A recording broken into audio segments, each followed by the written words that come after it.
अस्सलाम वालेकुम। उम्मीद है कि आप सब खैरियत से होंगे। आज का जो टॉपिक है 10th स्टैंडर्ड के लिए हिस्ट्री का, वो है रेंडर पेस्ट। पिछले वीडियो में हमने पढ़ा कि किस तरह से लेट 19th सेंचुरी में कॉलोनिज्म बढ़ता चला गया। जो कॉलोनियल पावर्स थे उन्होंने अलग अलग जगहों पर, अलग अलग कंटिनेंट्स पर कॉलोनीज बनाई थी, जिसमें हमने ये भी पढ़ा था कि कॉलोनिज्म का डार्क साइड भी होता था और जो कॉलोनियल सोसाइटी थी उन्हें बहुत ज़्यादा सफ़र करना पड़ता था कॉलोनिज्म के अंडर, कॉलोनिज्म में। तो उस सफरिंग का हमारे सामने एक क्लासिकल एग्जाम्पल है, वो है रेंडर पेस्ट। तो ये रेंडर पेस्ट क्या है? एक्चुअली रेंडर पेस्ट एक कैटल डिजीज़ है जो कि अफ्रीका में अराइव हुई थी 1880s में। Fast spreading disease among cattle. और why we are studying it, तो क्यों हम ये पढ़ते हैं? Why we are studying it, हम रेंडर पेस्ट क्यों पढ़ेंगे? क्योंकि रेंडर पेस्ट के ज़रिए से ही हम समझ सकेंगे कि कॉलोनिज्म का क्या इम्पैक्ट रहा था कॉलोनीज पर। How the people wire suffered, लोगों को किस तरह से सफ़र करना पड़ा था। जो कॉलोनाइजर्स थे उनका क्या इफ़ेक्ट पड़ा था, जो कॉलोनिज्म था उनका क्या इफ़ेक्ट पड़ा था कॉलोनियल सोसाइटी पर। And finally they exploited the colonies. यहाँ पे हम बात कर रहे हैं रेंडर पेस्ट की, जो कि अराइव हुई थी अफ्रीका में 1880 में।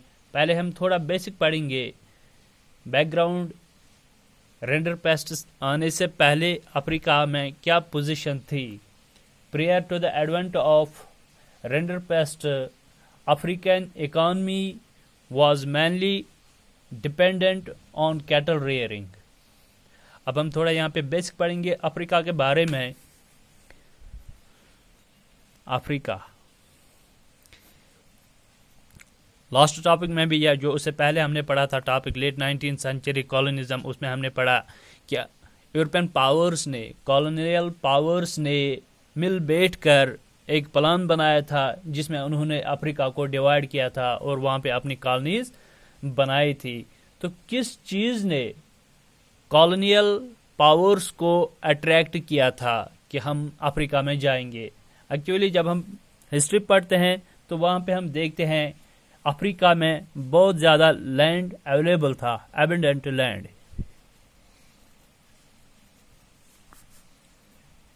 वहाँ पे लैंड बहुत ज़्यादा था और जो वहाँ की पॉपुलेशन थी as compare to European continents, वहाँ की पॉपुलेशन बहुत कम थी।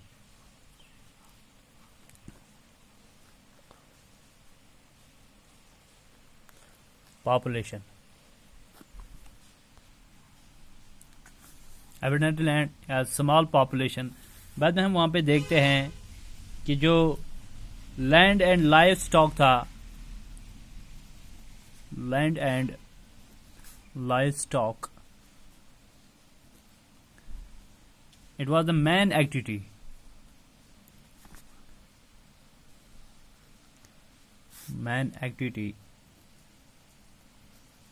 in Africa. कि अफ्रीका के जो लोग थे वो ज़्यादातर खेती बाड़ी करते थे और उनमें कुछ लोग ऐसे भी थे जो कि कैटल रेयरिंग करते थे। जो कि ट्राइबल कम्युनिटीज़ थी वो कैटल रेयरिंग करते थे और जो बाकी लोग थे वो खेती बाड़ी करते थे। गोया कि इनकी जो इकॉनमी थी वो इसी चीज़ पे डिपेंड करते थे कि ये एक तो खुद खेती बाड़ी करते थे और बाद में ये क्या करते, कुछ लोग ऐसे भी थे जो ट्राइबल कम्युनिटीज़ होते थे वो कैटल रेयरिंग करते थे। तो यहाँ पे हम देखते हैं कि अफ्रीका के जो लोग थे वो ज़्यादातर डेली वेज वर्क नहीं करते थे, वो काम में नहीं जाते थे कि हम किसी के पास जाएंगे वहाँ पे वेजेस के लिए काम करेंगे। नहीं, वो लोग ऐसा नहीं करते थे। वो खेती बाड़ी भी करते थे और कैटल रेयरिंग भी करते थे। तो जो अफ्रीकन पीपल थे, people rarely work for wages, for ये लोग ज्यादा, कभी कभार हम देखते हैं कि कुछ लोग जो अफ्रीका में थे वो वेजेस के लिए काम पे जाते थे। यहाँ पे हमें सीधा पता चलता है कि इनकी जो इकॉनमी थी वो इस चीज़ पे डिपेंड नहीं करते थे कि वो काम करने के लिए जाएंगे बाद में वहाँ पे पैसे कमाएंगे। नहीं, उनकी जो इकॉनमी थी वो इसी चीज़ पे डिपेंड करते थे कि ये लोग कैटल रेयरिंग करते थे और खेती बाड़ी भी करते थे। तो उस चीज़ से ये लोग क्या करते थे कि जो ये खेती बाड़ी करते थे और कैटल रेयरिंग करते थे, सो जो अफ्रीकन पीपल्स थे ये हैप्पीली अपनी ज़िंदगी गुजारते थे कि अब इनको कोई मुश्किलात का सामना नहीं करना पड़ता था। खेती बाड़ी भी करते थे और कैटल रेयरिंग भी करते थे। So Africans were living happily, living happily, ये अपनी ज़िंदगी गुजारते थे। बाद में हमने देखा कि लेट 19th सेंचुरी में अब वहाँ पे यूरोपियंस आ गए। कहाँ पे? अफ्रीका में। उसके बाद हम देखते हैं then Europeans came, then Europeans came in Africa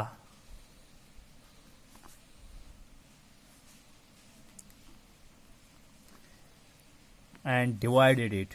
जो कॉलोनियल पावर्स थे उन्होंने बाद में वहाँ पे उसको डिवाइड किया था, जो कि लास्ट टॉपिक में भी हमने पढ़ा था। And divide it and finally make colonies, और वहाँ पे उन्होंने कॉलोनीज बनाए थे। अब यहाँ पे हम देखते हैं कि लालची यूरोपियंस वहाँ पे चले गए। जो कॉलोनियल पावर्स थे उन्होंने अफ्रीका में अपनी कॉलोनीज बनाई थे। तो किस चीज़ के लिए उन्होंने वहाँ पे अपनी कॉलोनीज बनाई थी? जो कॉलोनियल पावर्स होते थे उनका यही मोटिव होता था कि हम वहाँ पे कॉलोनीज में बाद में एक्सप्लॉयटेशन करेंगे, जो वहाँ पे रिसोर्स है उनको एक्सप्लॉयट करेंगे, अपने मदर कंट्रीज में भेजेंगे। तो दूसरी तरफ हम देखते हैं कि यूरोप जो था, जो कॉलोनियल पावर्स थे, यूरोपियंस थे मोस्ट ऑफ देम। तो बाद में हम देखते हैं कि इन यूरोप जो था ये इंडस्ट्रियल यूरोप बना था 19th सेंचुरी में। तो वहाँ पे एग्रो बेस्ड इंडस्ट्रीज भी थी और मिनरल बेस्ड इंडस्ट्रीज भी थी। कहाँ पे? यूरोप में। अब कॉलोनियल पावर्स ने यूरोप में या अफ्रीका में कॉलोनीज बनाई थी, तो उन इंडस्ट्रीज को रन करने के लिए जो कि कहाँ पे चलते थे, जो कि यूरोप में चलती थी। अब कॉलोनाइजर्स वहाँ पे चले गए तो वहाँ पे ये लोग आराम से नहीं बैठेंगे। अब उन्होंने इस चीज़ का फ़ायदा उठाया। किस चीज़ का? कि अफ्रीका में लैंड भी अवेलेबल था। तो उन्होंने ये सोचा कि क्यों ना हम यहाँ पे इस्टेब्लिश करेंगे प्लांटेशंस, क्यों ना हम यहाँ पे माइनिंग करेंगे। तो उन्होंने यही सोचा to establish plantations and miners। हम यहाँ पे प्लांटेशन करेंगे और माइनस भी करेंगे। हम यहाँ पे खेती बाड़ी भी करवाएंगे, प्लांटेशन करेंगे और माइनस भी करेंगे। माइनस भी यहाँ पे हम खोदेंगे। किस चीज़ के लिए? टू प्रोड्यूस क्रॉप्स, ताकि हम प्रोड्यूस कर सकेंगे। टू प्रोड्यूस क्रॉप्स, हम क्रॉप्स प्रोड्यूस कर सकेंगे। Crops and minerals, and minerals भी हम बाद में प्रोड्यूस कर सकते थे। किस चीज़ के लिए? For export. बाद में ये लोग एक्सपोर्ट करते थे। अब यूरोपियंस वहाँ पे चले गए। उन्होंने यही सोचा कि यहाँ पे लैंड भी अवेलेबल है।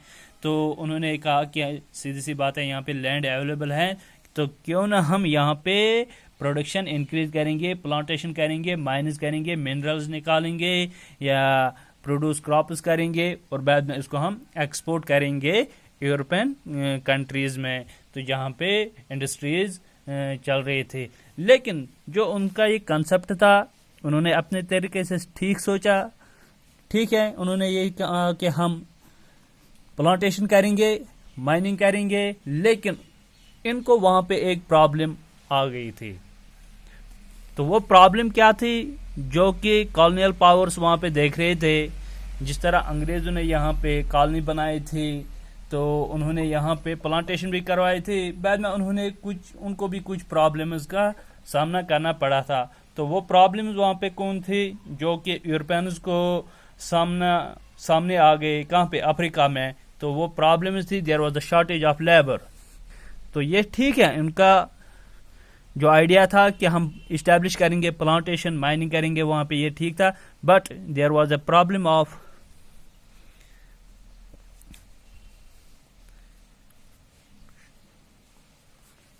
Shortage of labour. हमने पहले भी बताया कि वहाँ पे एबिडेंट लैंड था, वास्ट एरियाज वहाँ पे थे, लेकिन वहाँ की जो पॉपुलेशन थी बहुत कम थी।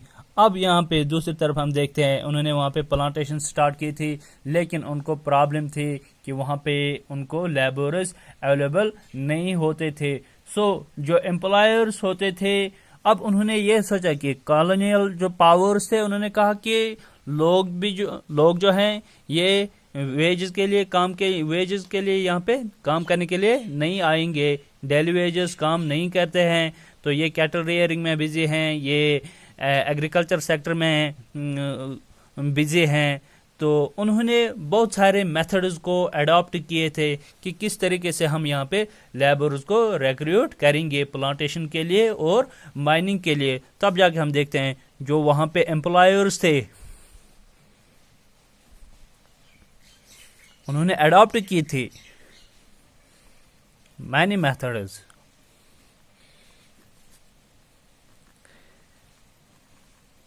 to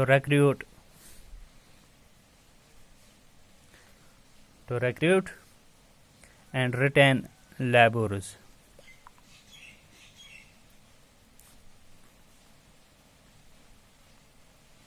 जो एम्प्लॉयर्स थे, जो कॉलोनियल पावर्स थे, उन्होंने बहुत सारे मेथड्स को वहाँ पे अडॉप्ट किए थे, जिनकी वजह से ये लोग क्या करते थे कि वहाँ पे ये लोग रिक्रूट करते थे लेबर्स को। तो कॉलोनियल पावर्स ने क्या करना स्टार्ट किया था अफ्रीकन के लोगों के साथ, तो उन्होंने ये देखा कि ये लोग काम करने के लिए नहीं आते थे हमारे पास। सो अब जो कॉलोनीज वहाँ पे थे, जो कॉलोनियल पावर्स थे, तो they started imposing heavy taxes. They started imposing heavy taxes। जिस तरह हम देखते हैं कि अंग्रेज यहाँ पे आए थे, उन्होंने टैक्स वगैरह इंक्रीज किया था, या गोमस्ताज उन्होंने यहाँ पे अप्लाई किए थे, किस तरीके से उन्होंने यहाँ के लोगों को, हिंदुस्तान के लोगों को फंसाया था। बाद में लोन्स भी प्रोवाइड किए थे, जो कि लोन का जो साइकिल था वो कभी फिर ख़त्म ही नहीं होता था। अब यहाँ पे ये लोग हम देखते हैं कि ज़्यादा टैक्स लगाएंगे। उन्होंने यही सोचा कि हम इन पर ज़्यादा टैक्स लगाएंगे, ये लोग टैक्स नहीं दे पाएंगे, अब इनके पास पैसे नहीं होंगे, बाद में ये लोग हमारे पास काम करने के लिए आएंगे, हमें लेबर्स भी मिलेंगे और हमें टैक्स भी हासिल हो जाएगा, टैक्स भी मिलेगा। तो एक तो उन्होंने ये पॉलिसी अडॉप्ट की थी। दूसरी पॉलिसी जो उन्होंने अडॉप्ट की थी कि किस तरीके से हम लेबर्स हमें यहाँ पे मिलेंगे, चेंजिंग इनहेरिटेंस लॉज। उन्होंने लॉज भी चेंज किए थे, चेंजिंग इनहेरिटेंस लॉज। जो लॉज वहां पे थे, इनहेरिटेंस लॉज जो होते थे, वो उन्होंने चेंज किए थे। अब ये इनहेरिटेंस लॉज क्या होते थे? सपोज एक बाप के 4 बेटे होते थे, बाद में जब बाप का इंतकाल होता था, बाद में जो इसकी प्रॉपर्टी होती थी, ज़मीन होता था, वो डिवाइड किया जाता था अमंग 4 सन्स, जो इसके बेटे होते थे, तो सबको बराबर शेयर मिलता था। लेकिन वो लॉ उन्होंने वहाँ पे चेंज किए थे। उन्होंने कहा कि बाप के मरने के बाद जो अगर इसके 4 बेटे होंगे, सिर्फ एक ही बेटे को पूरी जो प्रॉपर्टी है, ज़मीन वगैरह जो है, वो उसी को मिलेगी, कैटल वगैरह उसी को दिए जाएगा, और जो बाकी उसके 3 भाई रहेंगे तो उनको काम करने के, उनको एज वर्क करना पड़ेगा, डेली वेज वो काम करेंगे। कि गोया कि चेंजिंग इनहेरिटेंस लॉज से उन्होंने ये बताया कि अगर फैमिली के 4 मेंबर्स हैं, सपोज किसी फादर के 4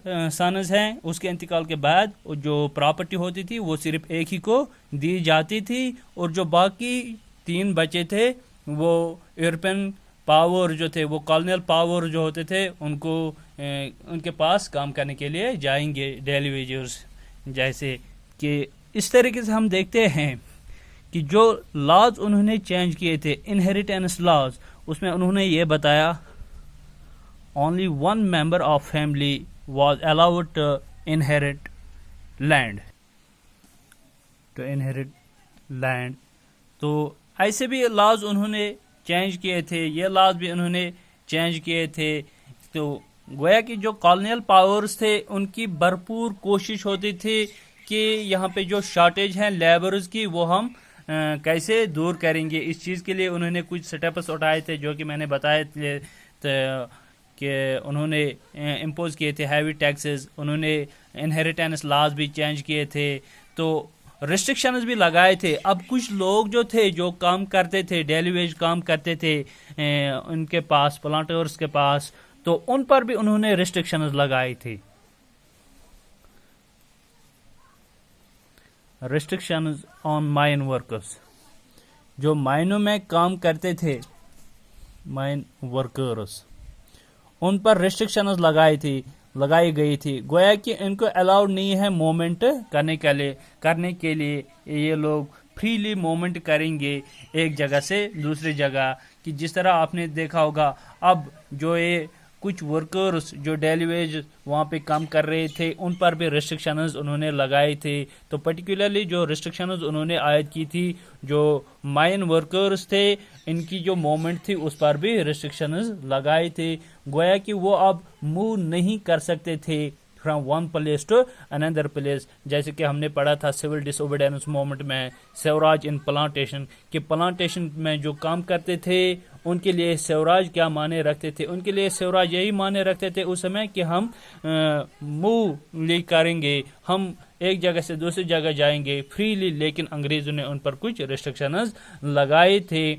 तो इन कोशिश के बावजूद जो कॉलोनियल पावर्स थे ऐसे लॉज बनाने के बावजूद, हैवी टैक्स इम्पोज करने के बावजूद भी, या चेंज उन्होंने लॉज किए थे इनहेरिटेंस लॉज जो उन्होंने चेंज किए थे, इसके बावजूद भी अफ्रीकन के जो लोग थे वो इस चीज़ की तरफ ध्यान नहीं देते थे। वो कॉलोनियल पावर्स के पास नहीं जाते थे काम करने के लिए, वो सिर्फ खेती बाड़ी करते थे और कैटल रेयरिंग करते थे। गोया कि इनकी जो इकॉनमी थी वो कैटल रेयरिंग पर डिपेंड करती थी और एग्रीकल्चर पर डिपेंड करती थी। उसी के साथ ही हम देखते हैं जब ये कॉलोनियल पावर्स वहाँ पे चले गए थे, एडवेंट हुए थे, तो देन वहाँ पे हम देखते हैं कि रेंडरपेस्ट अराइव हुआ था। अब ये सब कुछ किस चीज़ के लिए करते थे कि ताकि जो यहाँ पे प्रॉब्लम है अफ्रीका में, शॉर्टेज ऑफ लेबर थे, तो वो ख़त्म हो जाएंगे।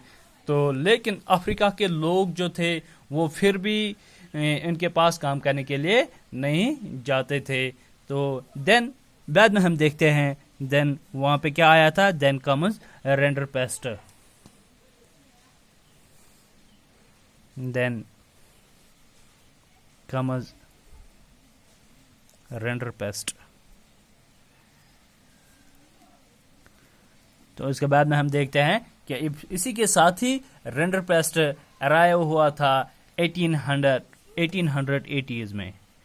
1880s में रेंडरपेस्ट अराइव हुआ था। अब ये रेंडरपेस्ट क्या था, ये फास्ट स्प्रेडिंग डिजीज था, कैटल डिजीज था एमंग कैटलर्स, जो वहाँ पे बेफेलोज होते थे, गोट होते थे, जो कि ये लोग रेयर करते थे। अब वहाँ पे एक डिजीज फैल गई। अब ये डिजीज कहाँ से आ गई, कैसे आए थे, ये हम नेक्स्ट वीडियो में पढ़ेंगे। ये रेंडरपेस्ट जो था ये इसका पहला पार्ट था, तो उसमें हमने बताया था बेसिक इंट्रोडक्शन और बैकग्राउंड बताया अफ्रीका के बारे में। अब ये रेंडरपेस्ट अराइव हुआ था अफ्रीका में, तो इसलिए prior to the arrival of rinderpest Africa में क्या सिचुएशन थी, अफ्रीका के लोग किस चीज़ पर डिपेंड करते थे, इनकी इकानमी किस चीज़ पर डिपेंड करते थे, इस वीडियो में हमने यही पढ़ा था।